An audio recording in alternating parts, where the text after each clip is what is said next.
Alright, well, we finished the Darth Bane trilogy, so I thought something a bit lighter in tone was due, which led me to the Han Solo adventures. Han Solo at Star's End being the first of a 3-book cycle, along with Han Solo's Revenge and Han Solo The Lost Legacy. The Han Solo Adventures trilogy is some of the earliest Star Wars media, with the book we're looking at today, Star's End, releasing in April of 1979, just 2 years after the original film and before The Empire Strikes Back. The book was written by the late fan favorite author, Brian Daley, an author who worked pretty lightly in Star Wars, all things considered, but on impactful projects. Along with the Han Solo Adventures trilogy, he also was responsible for adapting the original Star Wars trilogy into audio drama format for National Public Radio, or NPR, the original of which was an incredibly impactful audio drama that was so large it is credited as partially saving the radio station as funding began drying up. Aside from that, late in life, he also did a couple of short stories. Brian Daley's writing partner, James Luceno, who collaborated under the pen name Jack McKinney, would also be hugely impactful in Star Wars, joining the franchise after Daley's death, with his first contribution to Star Wars media being an obituary for his writing partner before writing for the New Jedi Order novel series, along with books like Darth Plagueis, Dark Lord: The Rise of Darth Vader, Tarkin, and Catalyst, a Rogue One prequel novel. He even has a source book about Star Wars locations dropping this year.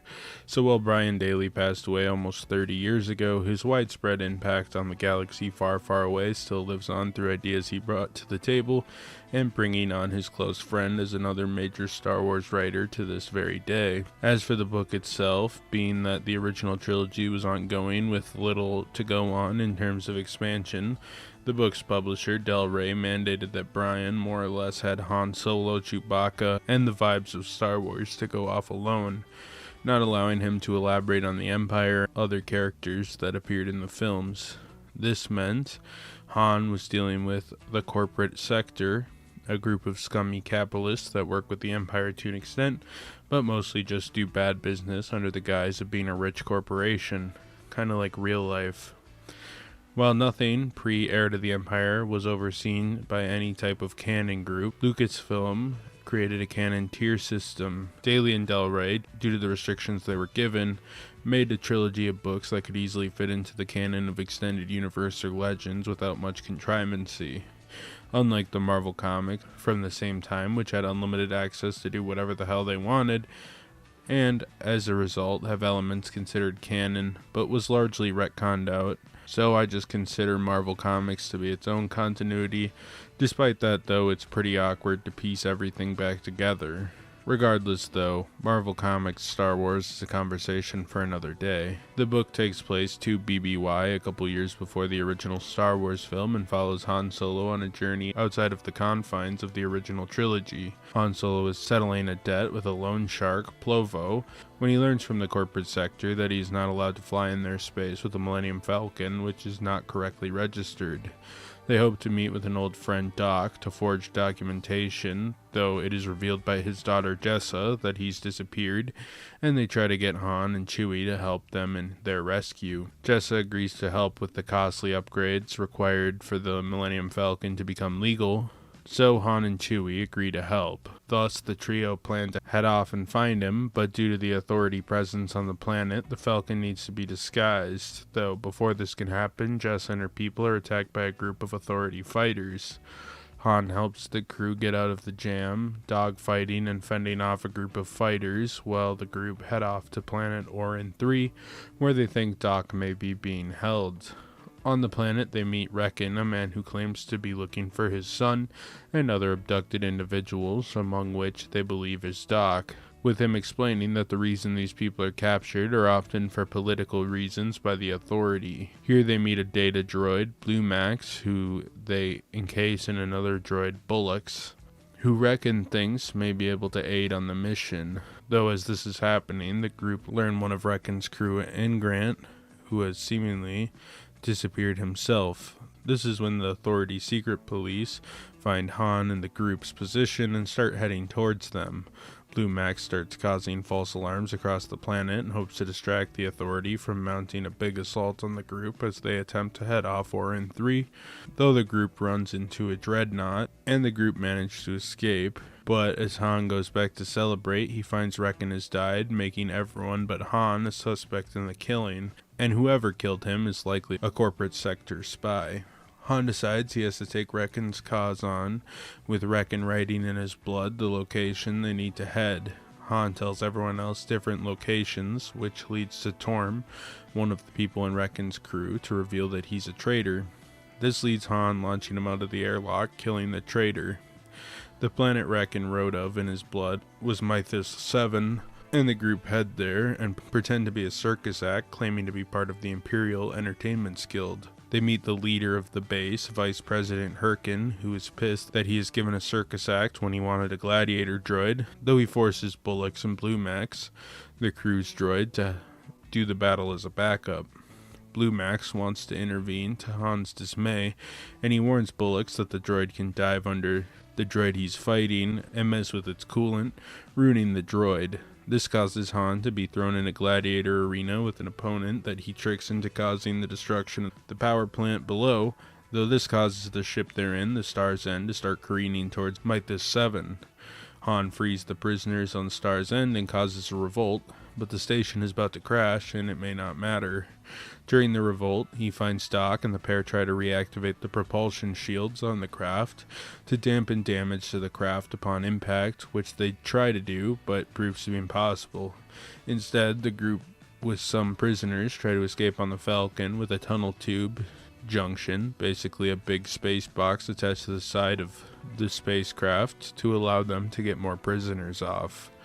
Herkin arrives before the Falcon's departure and begs to be given mercy and brought on, but the psycho Han Solo tells him to eat shit, and Herkin's wife, angered at her husband's attempt to abandon her, kills him. Han delivers Doc to Jessa, who wants to cuddle up with Han, who obliges. Han Solo is the lead of this book, with him on a quest for money. I think Brian Daley did a good job making Han a total asshole with just hints of the man he developed into throughout his journey in the original Star Wars films. It was essential to make him heroic, but afraid to admit as much, and a lot of Star Wars media pre-OT still maintains this sort of idea. However, while I think a film like Solo, which clearly took inspiration from this book, may make him too much of a hero too early, this book throws that out the window a bit, with Han being such a douchebag through and through, albeit kind of a likable douchebag who doesn't do anything too scummy. Han definitely has a code that keeps him from being a total villain. Han has a love interest in Jessa. This series opts for sort of a James Bond-style rotating romance, something ironically Indiana Jones starring Harrison Ford would also do down the line. Han is close with Chewbacca, as one would expect. Chewbacca might be a bit more angry in this book than he's later described in the films.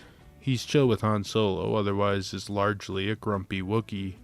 I don't mind this though, and don't think it's anything continuity busting, just something of note, since I don't think the original film alone gave a perfect guide to the direction the filmmakers would take with the Wookiee. Jessa is on her mission looking for her father Doc, and of course is a warm-blooded woman, so Han wants some action. She is, much like a lot of leading ladies, initially not charmed by Solo, or at least not that she's letting on, but eventually succumbs to his bad boy charms. Reckon is Jessa's contact, who is leading the band of people trying to investigate these disappearances, and he figures it may be the corporate sector, with his nephew being captured after protesting the overarching capitalist entity. I like Reckon. I think he's a good fatherly character, and I think he keeps the whole plot in line until his death, which sort of motivates Han to take over the search for the missing people. Doc is Jessa's cocky mad scientist father, who has known Han Solo and much of the galaxy's underbelly for years, who was captured by the corporate sector. Nothing too notable about him. He really only appears in the climax on Star's End, but I liked the character and thought he had some personality at the very least. Finally, we have Blue Max and Bullocks, the two droids that accompany Han Solo throughout this trilogy of novels. Blue Max is basically a talking supercomputer and sort of an R2 analog, while Bullocks is a centuries-old labor droid and is sort of antiquated when he falls in with Han Solo and is upgraded to have his buddy Blue Max in his chest plate. A strange but delightful duo of droids that I think Daly really made his own unique and fun. Probably won't mention them too much in these reviews, but they're worth a mention here just because it's their first appearance. Tonally, this book feels like an Indiana Jones movie a couple years before those films even came out. They're very adventure serial-esque. Now, am I saying that because Han Solo and Indiana Jones are both portrayed by Harrison Ford? Probably a little bit, but I think the comparison is apt. Han Solo is on a quest for some object that will fill his objective, which, unlike Indiana Jones, is money in this case. He meets a new cast of characters, including a new temporary love interest. He somehow fumbles his way through death traps, set pieces, and twists and turns of the narrative, succeeds in the end, and kisses the girl before it all ends. All three of these novels are his format. This is in no way a complaint, though. I think these are easy to read, fun, breezy adventures, and coming off of the wordy and lore-heavy Darth Bane trilogy, this was sort of a breath of fresh air. The corporate sector also seems like less of a serious threat than the planet-destroying Empire. They're almost written to be like Cobra in the G.I. Joe cartoon, or fucking, I don't know, Dr. Eggman from Sonic. Like, yeah, their goals are pretty bad, but Han will just bonk them with a stick or something, or shoot them dead, laughing like a sadistic madman all along the way. Despite all this, the novel is still well written.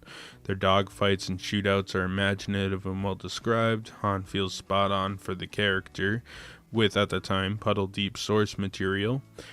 The locations are all super well thought out, with lots of strange creatures and cool things in the galaxy. I feel like Star Wars today sometimes falls into the trap of just throwing like a Mon Calamari or other notable Star Wars creature to fill the background space or add a non-human side character, and Daly didn't have that much to go on, so he just made a bunch of shit up, and it's actually pretty interesting. Overall, yeah, it's pretty good. I have listened to this whole trilogy, and this is a loose trilogy since they really only connect via Han Solo, Chewie, Bullocks, and Blue Max, but this one's pretty good. I like the mysterious spy plot. I like all the locations, side characters, and some of them kind of come and go in the book, but I like the tiger lady and her cub. That was sort of a weird addition, and I think was more of a fun interpretation of Han Solo's time than, say, Death Troopers, which we looked at fairly recently. As I said, this is the first of 3 novels in the series, and if you're looking for some fun Indiana Jones meets Star Wars action, this is a fun time. It feels more in line with modern Star Wars Junior novels than like a full lore dump novel like Darth Plagueis or a lot of the newer novels, but regardless, it's still very solid.